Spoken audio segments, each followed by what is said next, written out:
बिस्मिल्लाहिर्रहमानिर्रहीम। अस्सलाम वालेकुम ग्रेड 8। उम्मीद है आप सब खैरियत से होंगे। तो हमने खत्म कर लिया chapter 6 that was about water. हमने जितने भी कॉन्सेप्ट्स पढ़े, अब उन कॉन्सेप्ट्स की बेसिस पे हम सॉल्व करेंगे आपकी टेक्स्ट बुक एक्सरसाइज को। तो आइए चलते हैं बोर्ड की तरफ। सो स्टूडेंट्स, हमारी टेक्स्ट बुक एक्सरसाइज का क्वेश्चन नंबर 1 है मल्टीपल चॉइस क्वेश्चंस। आपके पास स्टेटमेंट गिवन है और हर स्टेटमेंट के साथ 4 ऑप्शंस दी गई हैं। हमने बेस्ट ऑप्शन का इंतखाब करना है। आइए देखते हैं कि हमारी पहली स्टेटमेंट क्या है। Statement 1 is 97% of the water on earth is 97% जो हमारे अर्थ के ऊपर मौजूद वाटर है वो किस फॉर्म में है। Option A is in air, क्या वो एयर में मौजूद है। Option B is in aquifers, क्या वो एक्विफर्स में मौजूद है। Option C is on land and option D is in oceans, क्या वो लैंड के ऊपर मौजूद है या फिर वो ओशंस की शक्ल में मौजूद है। मैं आपको बता दूं दैट 97% ऑफ द वाटर जो कि हमारे प्लैनेट अर्थ में मौजूद है वो है in the form of seas या फिर हम कह सकते हैं ओशंस। इसका मतलब that the correct option for statement number 1 will be option D that says in oceans.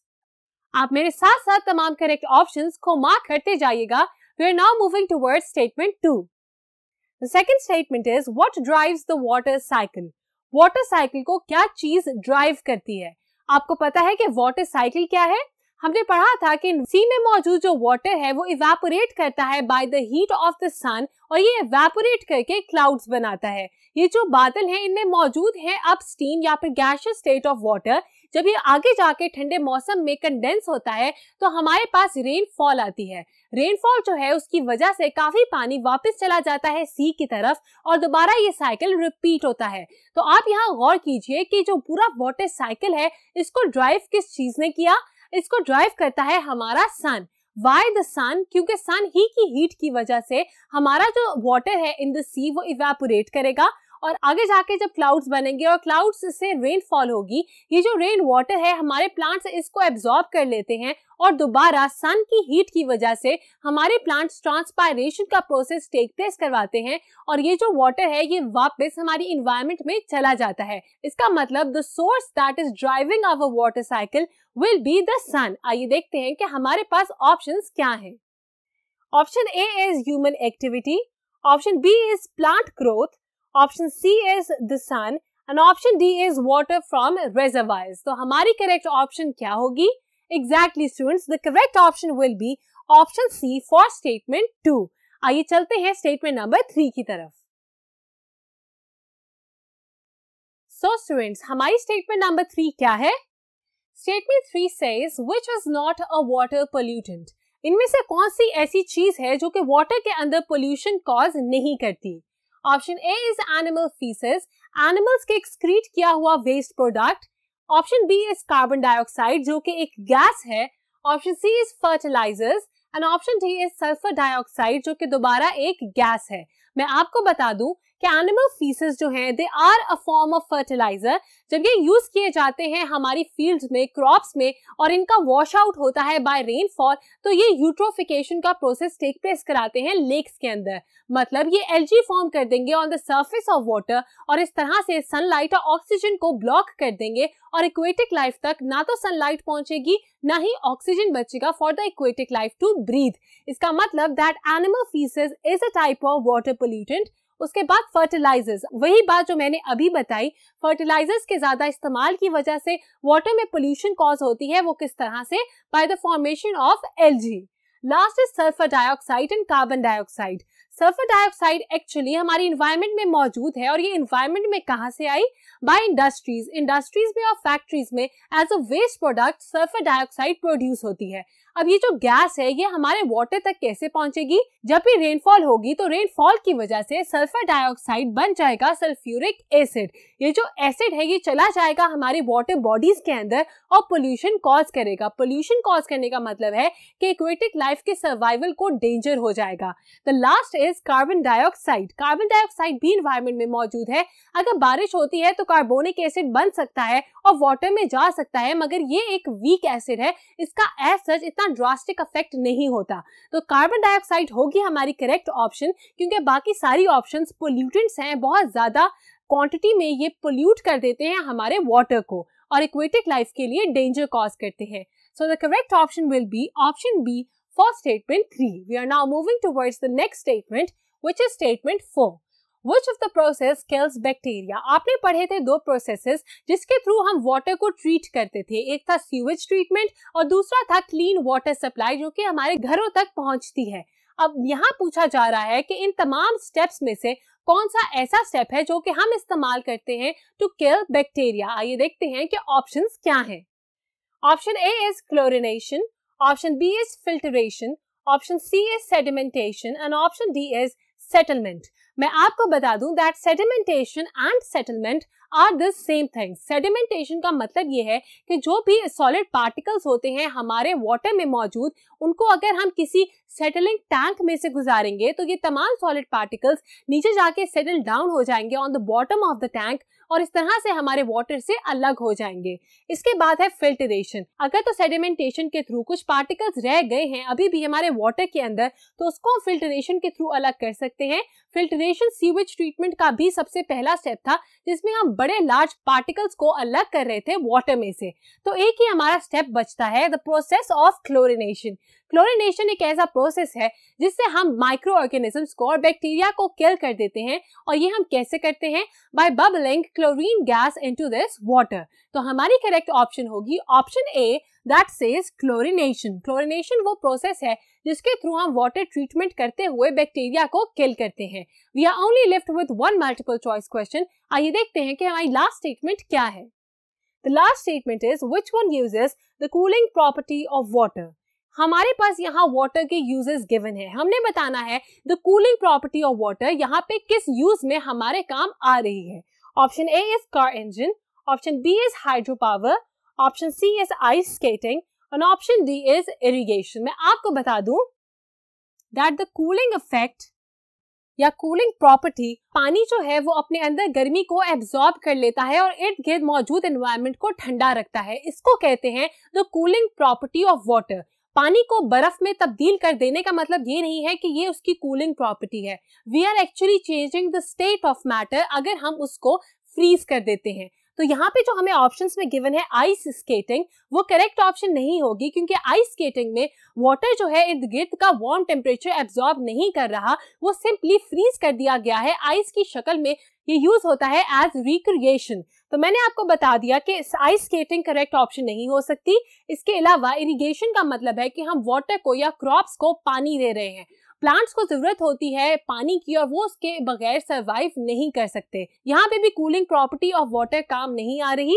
Hydro power का मतलब है इलेक्ट्रिसिटी को प्रोड्यूस करना फ्रॉम वाटर। वाटर जो है उसको गुजारा जाता है तेज स्पीड से फ्रॉम इलेक्ट्रिक जनरेटर्स। ये जो जनरेटर्स है ये इलेक्ट्रिसिटी प्रोड्यूस करते हैं by the conversion of kinetic energy जो कि पानी के अंदर मौजूद है इनटू इलेक्ट्रिसिटी। तो हाइड्रो पावर में भी कूलिंग इफेक्ट नहीं आ रहा हमारे पानी का। The last is car engine. Car engine में पानी को हम डालते हैं और उसकी वजह क्या है? उसकी वजह यह है कि हमारा जो कार इंजन है वो हीट अप ना हो जाए और गाड़ी बंद ना हो जाए। हमारा जो गाड़ी का रेडिएटर होता है वो बहुत ज्यादा हीट प्रोड्यूस करता है। इस हीट को सबसाइड करने के लिए हम उसके अंदर पानी डालते हैं और इसीलिए हमारी गाड़ी का जो इंजन है वो ठंडा रहता है। This is actually the cooling property of water. तो आपको पता चल गया कि हमारी करेक्ट ऑप्शन क्या होगी। The correct option will be option A that says car engine. Car engine में वाटर जो है वो अपनी कूलिंग प्रॉपर्टी को यूज करके हमारे काम आता है। मुझे उम्मीद है कि आपने मेरे साथ साथ तमाम करेक्ट ऑप्शंस को मार्क किया अपनी टेक्स्ट बुक एक्सरसाइजेस पे। अगर आपसे कोई भी करेक्ट ऑप्शन मार्क करने वाली रह गई हो तो अभी इस वीडियो को पॉज कीजिए, जाइए टेक्स्ट बुक एक्सरसाइज पे तमाम करेक्ट आंसर्स को मार्क कीजिए और जल्दी से वापस आइए। Well done students, now we can move towards question number 2। So students, question number 2 is true और फॉल्स। ट्रू और फॉल्स का मतलब ये है कि आपके सामने जो स्टेटमेंट्स लिखी हुई हैं हम उनको रीड करेंगे और फिर अपने कॉन्सेप्ट्स की बेसिस पे डिसाइड करेंगे कि ये स्टेटमेंट ठीक है या गलत। आइए देखते हैं कि स्टेटमेंट नंबर 1 क्या है। The first statement is polar ice caps contain frozen sea water. मैंने आपको इस चैप्टर को पढ़ाते हुए बताया था कि हमारे अर्थ के 2 पॉइंट्स ऐसे हैं जहां पे आइस कैप्स मौजूद हैं, मतलब वाटर मौजूद है फ्रोजन फॉर्म में। ये कौन से पॉइंट्स थे? Number 1 was the north pole and number 2 was the south pole. बिल्कुल एक्सट्रीमिटीज पे ये पोल्स मौजूद हैं और यहाँ पे मौजूद पानी जो है वो फ्रीज हुआ हुआ है। इसीलिए हम इनको कहते हैं आइस कैप्स। ये जो फ्रोजन वाटर है, this is not sea water, ये समंदर से आया हुआ पानी नहीं है। हाँ, मगर अगर ये पोलर आइस कैप्स मेल्ट हो जाते हैं तो ये वाटर जाके हमारे सी में ऐड हो जाएगा, मगर this is actually fresh water जो कि फ्रीज हुआ होता है इन पोल्स में। तो आपको पता चल गया that statement number 1 is incorrect, क्योंकि पोलर आइस कैप्स बिल्कुल मौजूद हैं जहां पे पानी जमा हुआ है, मगर this is not sea water. तो हम पहली स्टेटमेंट के सामने लिखेंगे false and I am using the symbol cross for false. बिल्कुल इसी तरह I will use the symbol tick that will indicate that the statement is true. Moving towards the next statement. Statement 2 says, all the rain that falls on the land runs back to the sea. जितनी भी rain fall होती है या पानी आता है बारिश से, ये तमाम पानी जो है वापस चला जाता है समंदर में। अब जब हमने पढ़ा वाटर साइकिल को तो हमने कुछ इस तरह का ही कॉन्सेप्ट पढ़ा था, मगर यहाँ पे एक छोटा सा वर्ड लिखा हुआ है जो कि की वर्ड है, all the rain.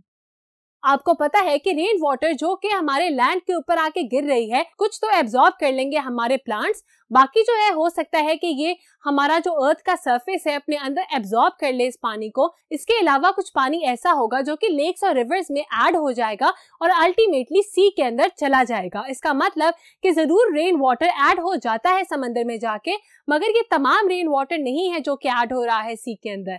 This statement will be incorrect, तो आप इसके सामने लिखेंगे फॉल्स।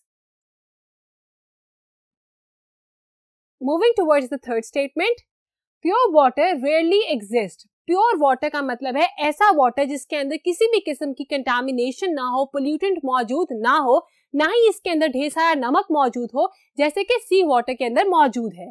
यहाँ लिखा है कि ऐसा पानी बहुत रेयरली एग्जिस्ट करता है, इसको ढूंढना बहुत मुश्किल है। दिस इज एक्चुअली करेक्ट, तो आप इसके सामने लिखेंगे ट्रू।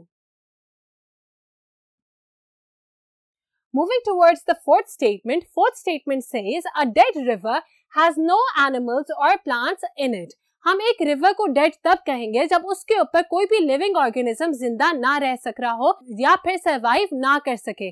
अगर तो एक्वेटिक लाइफ भी मर जाए और उसके ऊपर कोई एनिमल जिंदा ना हो तो ऐसे रिवर को हम कहते हैं डेड रिवर। हो सकता है कि ये कॉन्सेप्ट आपके लिए नया हो, मगर आपने इस कॉन्सेप्ट को बिल्कुल नहीं भूलना। जब भी आपसे पूछा जाए that what is a dead river, तो आपने बताना है ऐसा रिवर जिसके ऊपर कोई भी लिविंग ऑर्गेनिज्म जिंदा ना रह सक रहा हो या सरवाइव ना कर सके। So statement number 4 will be correct, आप इसके सामने लिखेंगे ट्रू।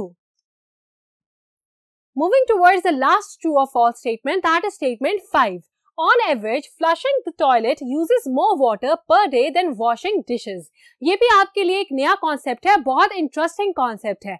आपको पता है कि टॉयलेट में जो हम फ्लश करते हैं वो वाटर जो है वो ज्यादा इस्तेमाल हो रहा है as compare to washing dishes. बर्तन धोने से कंपेयर किया जाए तो हम ज्यादा पानी वेस्ट कर देते हैं by flushing the toilet as compare to washing dishes. ये स्टेटमेंट आपकी बिल्कुल ठीक है और आप इसके सामने लिखेंगे ट्रू।